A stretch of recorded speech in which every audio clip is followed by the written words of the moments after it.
আসসালামু আলাইকুম। আজ আমি আপনাদের জন্য একটা রেসিপি নিয়ে এসেছি, ভেজিটেবল পাকোড়া। আসলে এটা ভেজিটেবল পাকোড়া হলেও খেতে কিন্তু খুবই দুর্দান্ত। মনে হবে যেন মাংস দিয়ে এটা তৈরি করা কোনো পাকোড়া। এখানে আমি সিম আর আলু দিয়ে মূলত তৈরি করেছি। কিন্তু এটা খেতে খুবই দুর্দান্ত। সত্যি বলছি, মনে হবে যেন কোনো মাংস দিয়ে তৈরি করা। আমি আলুগুলো এখানে কুচিয়ে নেব আগে মিহি করে। খুব একটা বেশি উপকরণ লাগে না এখানে।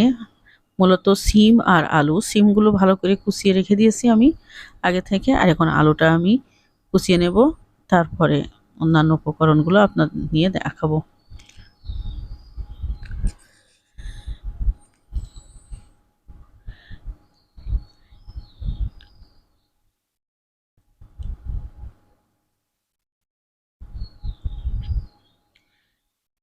মূলত এভাবে আলুগুলো কুচিয়ে নিতে হবে। বেশি মোটা করা যাবে না, আবার বেশি একদম মিহি করা যাবে না, মাঝারি সাইজের। আর এখন এই পর্যায়ে এসে কিন্তু ধোয়া যাবে না, এইভাবে আলুগুলো দিতে হবে। ধুয়ে ফেললে এর গুণাগুণ নষ্ট হয়ে যাবে আর এর মজাটাও কিন্তু কমে যাবে। এজন্য এই পর্যায়ে এসে আলু কিন্তু ধোবেন না। এখানে আমি আদা আর রসুন ১ চামচ করে নিয়েছি, হলুদ আধা চামচ নিয়েছি, মরিচের গুঁড়া নিয়েছি ১ চামচ মতো, আর ধনে আর জিরা গুঁড়ো একসাথে করে ১ চামচ দিয়েছি। এখানে আরেকটা মূল উপকরণ আছে, ডাল বাটা। আর এখানে মরিচ দিয়েছি ৩-৪টা মতো কুচিয়ে দিয়েছি। আর এই উপকরণটা কিন্তু মূলত এখানে ৪ রকমের ডাল পেস্ট করে ভিজিয়ে রেখেছিলাম, রেখে তারপর পেস্ট করে এখানে বড় বড় করে ২ চামচ মতো দিয়ে দেব। এই উপকরণটা কিন্তু এই রেসিপির মূল উপাদান। এখানে খেতে কিন্তু এটাই বেশি মজা লাগে এই উপকরণের কারণে। আর এখানে বেসন দিয়ে দিয়েছি ৪ টেবিল চামচ আর ময়দা দিয়েছি ৪ টেবিল চামচ করে। এখানে কোনো পানি ইউজ করব না। আমি যেভাবে করেছি আপনারা হুবহু এটা যদি ফলো করেন। আর তেল দিয়ে দিয়েছি ২ টেবিল চামচ। দিয়ে এখন ভালো করে এটা মাখাবো ধনে কুচা আর পুদিনা পাতা কুচি দিয়ে। এটা ভালো করে মাখিয়ে নিতে হবে। মাখানোটা কিন্তু ভালো হতে হবে। আর কোনো পানি আমি এখানে ইউজ করিনি, দেখবেন ভালো করে ধৈর্য ধরে মাখাবেন। মাখানোর কাছেও সবকিছু রেসিপি সবকিছু স্টেপগুলো যদি ঠিকঠাক করা হয় তাহলে কিন্তু সেই খাবারটা সুস্বাদু হয়। তাড়াহুড়া করে কোনো কিছু করলে সে জিনিস সুন্দর হয় না।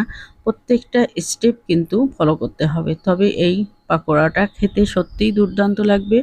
আপনি খুব প্রশংসিত হবেন। বলবে যে আসলে এটা কিসের পাকোড়া বুঝতেই পারবে না। স্বাদমতো লবণ দিয়ে নিবেন। রমজান মাসে একটু খেয়াল করে লবণটা চেখে দিবেন। ব আমার হুজুররা অনেক রকম করে বলেন যে লবণ চাখার একটা সিস্টেম আছে, সেই অনুপাতে আপনারা লবণটা চেখে নিবেন যারা নতুন।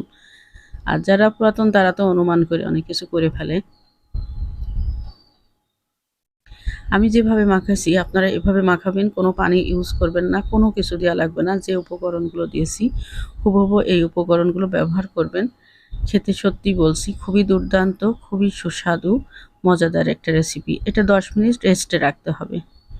আর হ্যাঁ, বলে রাখছি, যদি ভিডিওটা আপনার যদি ভালো লাগে প্লিজ সাবস্ক্রাইব করবেন। আর পাশে থাকা বেলটা ক্লিক করে দিবেন। আমাকে সমর্থন করবেন। ১০ মিনিট পরে আমি ফিরে আসছি। দেখুন এটা সেট হয়ে গেছে।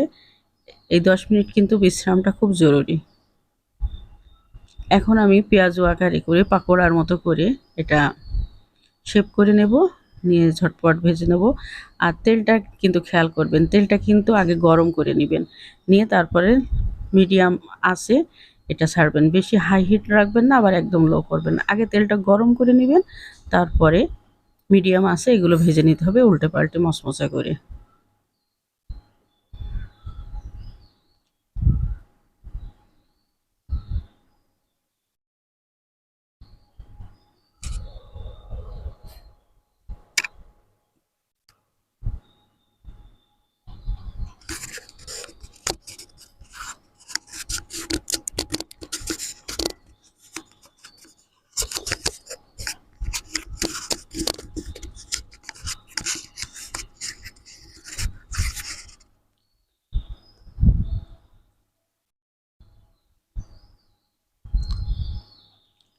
এভাবে উল্টে পাল্টে নিয়ে ভাজবেন ধৈর্য ধরে। মচমচা করে ভেজে নেবেন, ভিতর থেকে দেখবেন কুক হয়ে আসবে, খুবই খেতে দুর্দান্ত লাগবে। ভিডিওটি যদি ভালো লাগে প্লিজ সাবস্ক্রাইব করবেন। আর কেমন লেগেছে কমেন্ট করে জানাবেন, কারা কারা ট্রাই করেছে আমাকে জানাবেন। এই রমজান মাসে এটা কিন্তু খুবই একটা মজাদার একটা রেসিপি, আপনার পরিবারের সবাই আপনাকে প্রশংসিত করবে।